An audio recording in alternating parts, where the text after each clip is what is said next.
On a complètement revu nos habitudes, nos façons de travailler, nos process. C'est ce que la fête de l'entreprise a fait. Si les étoiles se révèlent dans la nuit, c'est dans l'adversité comme aujourd'hui qu'on révèle ses vrais amis. Pôle emploi, c'est aussi la proximité.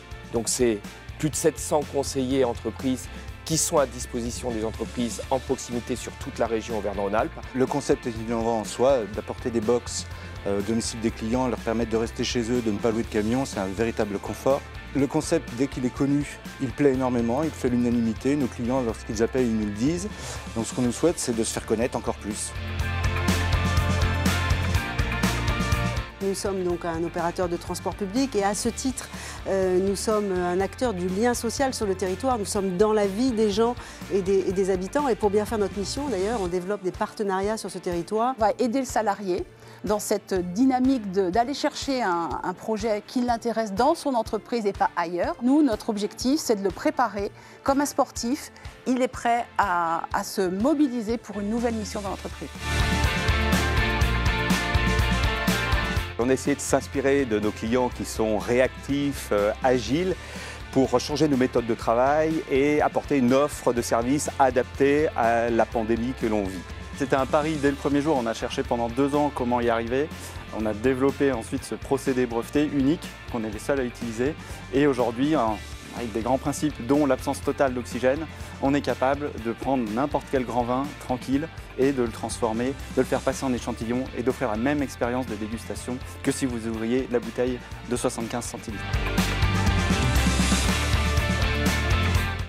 Pour les accompagner au mieux, chaque année, nous organisons régionalement un salon de la transmission d'entreprise et des affaires qui permettent de mettre en relation des futurs investisseurs avec des agents qui souhaitent vendre leur affaire. Très fière parce qu'elle a fait à peu près 3 fois mieux que moi. On a construit une belle histoire et c'est vrai que c'est une belle occasion par ce trophée de lui dire combien je suis reconnaissante et combien je l'admire.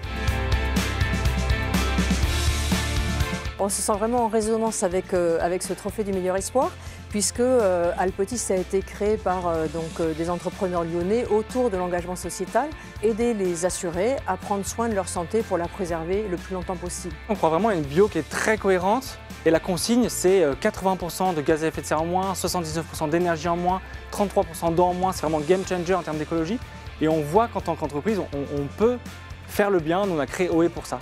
Je pense qu'on veut montrer aussi que plein de nouvelles choses sont possibles, on peut bousculer les lignes, on peut changer la manière de penser et c'est plein d'espoir en fait pour la suite.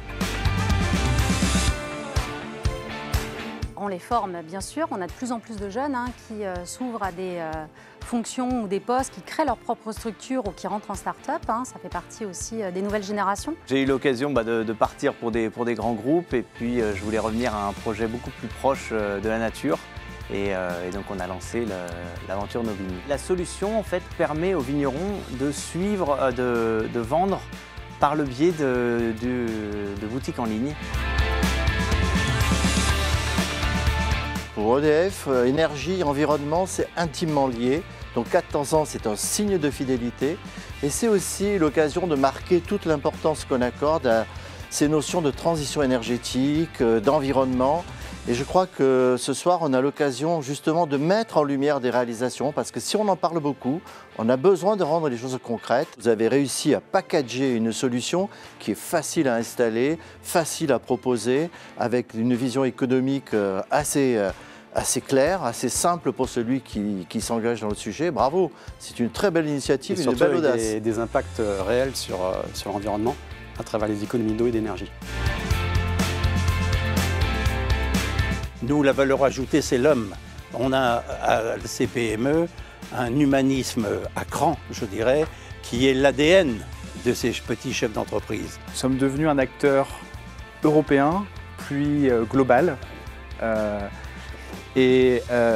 en les accompagnant dans la gestion de vie de parc des produits, au début informatique professionnelle, puis mobile et plus récemment des produits médicaux.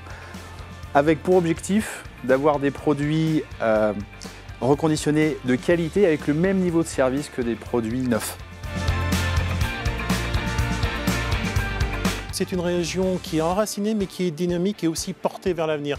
et c'est notre fierté d'y habiter et de travailler pour l'intérêt des habitants. 70% de la production mondiale agricole est contaminée par les mycotoxines. Ce que nous avons été capables en 5 ans de recherche et développement est de produire ces mycotoxines et de les marquer au carbone 13 afin de les rendre disponibles sur le marché comme étalons internes certifiés de référence pour les laboratoires d'analyse alimentaire.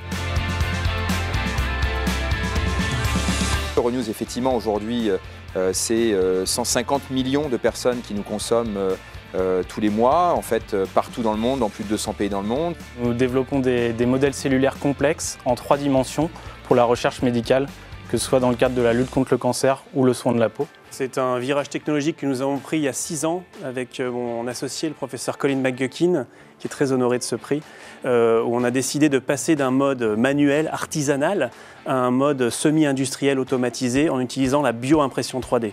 Et nous sommes la seule entreprise au monde à travailler à la fois dans la recherche médicale et également dans le soin de la peau.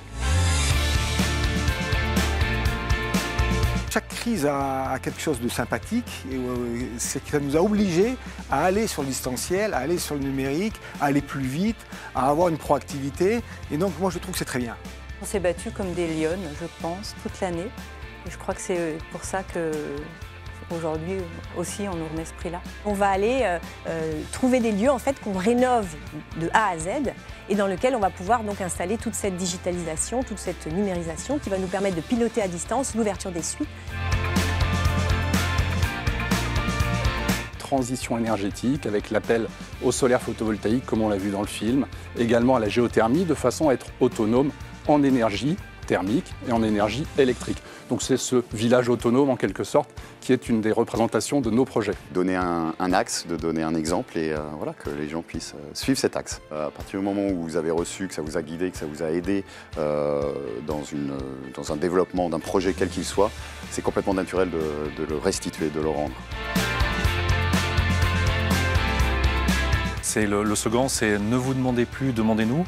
Et en fait, pour retenir, c'est que la CCI accompagne les entreprises, donc on s'est réinventé. On est le bras armé de l'État pour dire, au vu de la difficulté, on est là au rendez-vous. On a fait des constats, on a observé les consommateurs et c'est vrai qu'eux comme nous, en fait, on faisait de plus en plus attention à ce qu'on se mettait sur la peau. Avec le Covid, cette année vraiment très, très spéciale.